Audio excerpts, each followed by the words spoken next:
Hello दोस्तों, welcome to my channel knowledgeable brains. और आज हम बात करेंगे टी.एस. एलियट की पोयम वेस्टलैंड के बारे में।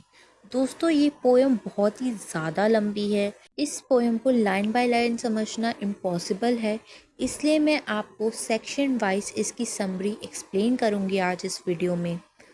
ये पोयम जो है पब्लिश हुई थी 1922 को।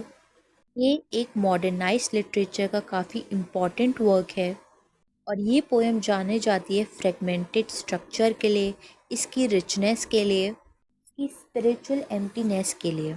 इस पोएम में वेस्टर्न सिविलाइजेशन को दिखाया है आफ्टर वर्ल्ड वॉर फर्स्ट। इस पोएम के टोटल 5 सेक्शंस हैं। हम आज इस पोएम के 5 सेक्शन की समरीज को समझेंगे। पहला सेक्शन है the burial of the dead. Poem के सेक्शन में स्पीकर बताता है कैसे सोसाइटी के अंदर से स्पिरिचुअल और मॉरल वैल्यूज़ जो हैं वो डिक्लाइन हुई थी। इससे सोसाइटी के जो प्रिंसिपल हैं वो वीक पड़ गए थे कि बिलीव्स, उसकी प्रैक्टिसेस जो कि ह्यूमन बिहेवियर के लिए, इंट्रैक्शन के लिए इम्पॉर्टेंट थे। स्पीकर ने बताया है कैसे लोगों के अंदर से फेथ जो है वो ख़त्म हो रहा था, जो कि एक एम्प्टीनेस का सिग्नल था। लोगों के पास कोई होप नहीं थी रीजनरेशन की।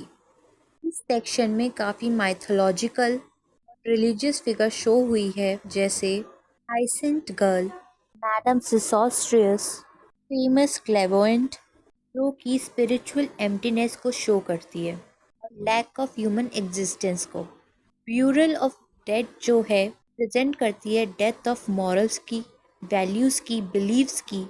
इस पोएम के सेक्शन में जो है पैराडॉक्सिकल व्यू है स्प्रिंग टाइम का, जो एसोसिएट करता है रिन्यूअल और रीबर्थ को। एस टाइम जो था वो काफ़ी सफरिंग भरा था। ट्रेडिशनल वैल्यूज ऑफ बिलीव्स जो हैं वो बिखर गए थे। पूरा सेक्शन जो है स्पिरिचुअल एम्प्टीनेस को, डिक्लाइन ऑफ वेस्टर्न सिविलाइजेशन को और लैक ऑफ ह्यूमन एग्जिस्टेंस को शो कर रहा है। इस सेक्शन की पहली लाइन है April is the cruellest month, क्योंकि अप्रैल का मंथ रिन्यूअल और रीबर्थ का होता है और वहाँ पे कुछ ऐसा नहीं हो रहा था। वहाँ पे सिर्फ डेथ थी, कोई ह्यूमन एग्जिस्टेंस नहीं थी वहाँ पे, और सिर्फ हर जगह सफरिंग थी, दुख थे और दर्द था। इस सेक्शन में यही दिखाया गया है। अब हम बात करते हैं दूसरे सेक्शन की पोएम के।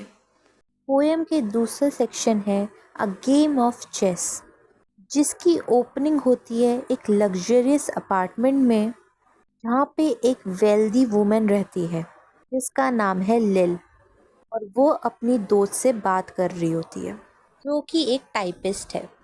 उनके बीच में जो बातें हो रही है उससे ये पता चलता है कि माहौल काफ़ी सीरियस है, काफ़ी टेंशन भरा है। लॉयड ने इस सेक्शन में मिथोलॉजिकल एल्यूजन्स और न्यूमरस लिटरेसी को रिप्रेजेंट किया है। इस सेक्शन का थीम जो है वो है आइसोलेशन और डिसअपॉइंटमेंट।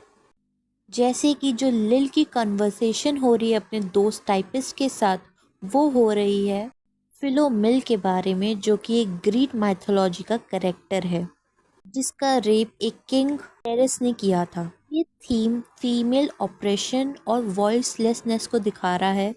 ये जो डायलॉग है लिल और उसकी फ्रेंड टाइपिस्ट के बीच में, ये डिस्कनेक्शन और फ्रेगमेंटेशन दिखा रहा है मॉडर्न वर्ल्ड की। ये दोनों जो है बात तो कर पा रही हैं, लेकिन ये उतनी गहराई से बात नहीं कर पा रही हैं, उतने फ्रीली होके बात नहीं कर पा रही हैं। कि जो कॉन्वर्सेशन है उनमें काफ़ी ज़्यादा पॉसेस हैं, वो रुक रुक के सोच सोच के बात कर रही हैं। यहाँ पे जो चेस गेम है वो एक मेटाफॉर की तरह यूज़ हुआ है, कि डायनामिक पावर्स और मैनिपुलेशन प्रेजेंट कर रहा है।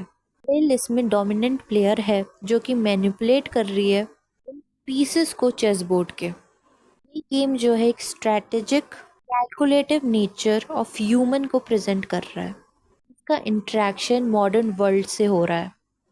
ये सेक्शन मैनिपुलेशन पे, मटेरियलिज्म पे, सोशल स्टेटस पर है, रादर देन जेन्युइन कनेक्शन और एम्पैथी। थर्ड सेक्शन है इस पोएम का द फायर सर्मन। दोस्तों, यहाँ पे टीएस ने जो है बुद्धा की टीचिंग्स के बारे में बात की है। स्पेशली बुद्धा के द फायर सर्मिंग के बारे में। ने बोला है कि जो वर्ल्ड है वो पूरा का पूरा मटेरियलिज्म से भर गया है, लॉस से, स्पिरिचुअल एम्प्टीनेस से भरा हुआ है। सर्मन जो है एक इंसान की सोल को क्लियर करने में मदद करता है। ये एक बुद्धा की टीचिंग का ही पार्ट है। टीएस जो है वो यहाँ पे कहते हैं मॉडर्न वर्ल्ड को क्रिटिसाइज करते हुए कि वर्ल्ड को जो है एक फायर सर्मिंग की ज़रूरत है।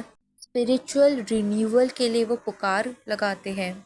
डर से भी कहते हैं कि हमें मटेरियलिस्टिक चीज़ों को छोड़ के स्पिरिचुअलिटी से कनेक्ट होना चाहिए। हमारे जो मटेरियलिस्टिक डिज़ायर्स हैं हमें उन्हें छोड़ देना चाहिए। एक बहुत ही बड़े मकसद, एक बहुत ही डीपर मीनिंग की ओर बढ़ना चाहिए। नेक्स्ट सेक्शन है पोयम का डेथ बाय वाटर। और इसका जो थीम है वो एक्सप्लोर करता है डेथ और रीबर्थ को ट्रू सिंबलिज्म ऑफ वाटर। यहाँ पे डेथ बाय वाटर जो है काफ़ी तरह से इंटरप्रेट कर सकते हैं, जैसे ड्राउनिंग से, डूबने से, सिंबॉलिक क्लीनिंग से, प्योरीफाइंग पावर ऑफ वाटर से, और even the idea of cycle of nature of life and death से। सेक्शन में डेथ ऑफ फेलिप्स द फोनिशियन की बात की गई है, कि एक मिथिकल फिगर है। गाइड ने बताया है कि जो उसका कॉर्प्स था, जो उसकी बॉडी थी, वेव से टॉस्ड होके ग्रेजुअली समुद्र के अंदर जा रही थी। एक मेटाफॉर की तरह यहाँ पे लाइट ने बताया है मॉर्टर और इमॉर्टेलिटी को, यानी कि लाइफ और डेथ के बीच में। सेक्शन की एंडिंग में लाइट बोलते हैं जेंटल और जू ओ यू हु टर्न feel and look to windward. Consider Fabulous was once handsome and tall. यहाँ पे मेमेंटो मोरी सर्व करते हुए इलॉयट एक रिमाइंडर बता रहे हैं कि जो ह्यूमन एग्जिस्टेंस है वो कितनी फ्रेजिल है। जो फेट है वो हमारे लिए वेट कर रहा है, यानी हमारा अंत कभी ना कभी होना ही है, मतलब कि डेथ से है। ये जो ह्यूमन एग्जिस्टेंस है, लाइफ है, ये एक ना एक दिन ख़त्म होती है। यहाँ पे डेथ बाय वाटर ट्रिब्यूट करती है काफ़ी थीम्स को, जैसे डिके, रिन्यूअल या फिर रेंटलेस पैसेज ऑफ टाइम को।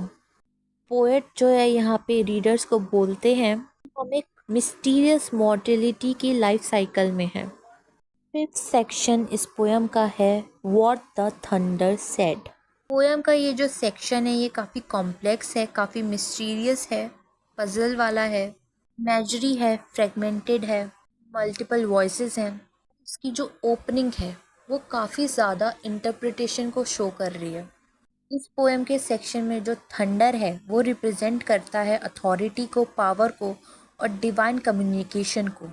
इस सेक्शन का जो थीम है वो है रीजनरेशन, रिडम्पशन और spiritual renewal of the world.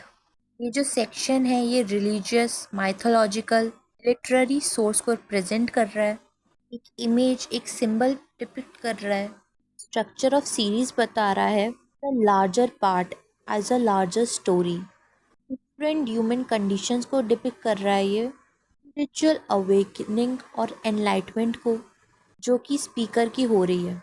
Thunder जो है एक डिवाइन वॉइस है, फिर प्रेजेंस है जो कि ऑफर कर रही है, गाइड कर रही है, हमें मदद कर रही है कि हम केओस में, हम सफरिंग में जो दुनिया में चल रही है उसमें हम क्या कर सकते हैं। ये सेक्शन होप और अपॉर्चुनिटीज़ को बता रहा है, पॉसिबिलिटीज़ को बता रहा है कि मॉडर्न वर्ल्ड में हो सकता है कभी सुधार आए, बदलाव आए, जिससे सब जो कंडीशंस है वो सुधर जाए। दोस्तों यहीं पे ये सेक्शन ख़त्म होता है। और वीडियोस देखने के लिए हमारे चैनल को सब्सक्राइब करें। और अगर आपको किसी भी एक सेक्शन की इस पोएम के ब्रीफ में एक्सप्लेनेशन चाहिए तो उसके लिए हमें कमेंट सेक्शन में ज़रूर बताएं।